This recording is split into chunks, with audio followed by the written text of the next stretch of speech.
ഗുരുവായൂർ തീവണ്ടി ആപ്പീസിൽ 2ാം പ്ലാറ്റ്ഫോമിലെ പാതയും 3ാം പ്ലാറ്റ്ഫോമിലെ പാതയും തമ്മിൽ ബന്ധിപ്പിക്കുന്ന ജോലികൾ പുരോഗമിക്കുകയാണെന്നും ഈ വർഷം അവസാനത്തോടെ പൂർത്തിയാകുമെന്നും റെയിൽവേ.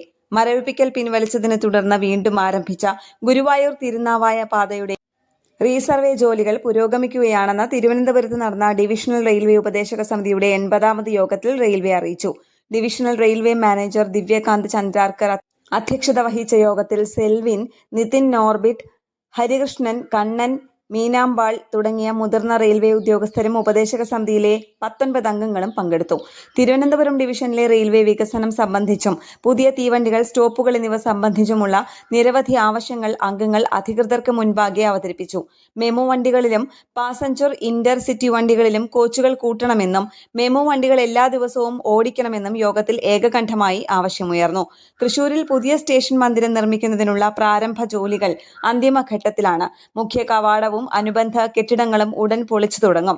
അതോടനുബന്ധിച്ച് യാത്രികർക്ക് നിയന്ത്രണങ്ങൾ ഏർപ്പെടുത്തുമ്പോൾ 1ാം പ്ലാറ്റ്ഫോമിൽ കൊക്കാല കവാടത്തിലും പടിഞ്ഞാറേ പ്രവേശന കവാടത്തിലും ഓട്ടോമാറ്റിക് ടിക്കറ്റ് വെൻഡിംഗ് മെഷീനുകൾ സ്ഥാപിക്കണമെന്ന ആവശ്യം ഗൗരവമായി പരിഗണിക്കുന്നതാണ്.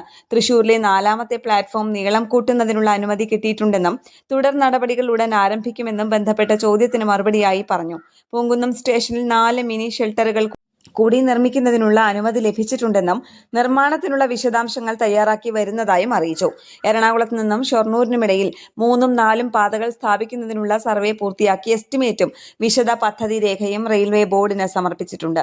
എറണാകുളത്ത് നിന്നും ചാലക്കുടി വരെയുള്ള ഭാഗത്ത് ഓട്ടോമാറ്റിക് സിഗ്നലിംഗ് ജോലികൾ ഒക്ടോബറിൽ പൂർത്തിയാകുമെന്നാണ് കരുതുന്നത്. ന്യൂസ് ഡെസ്ക് കേരള പ്രണാമം.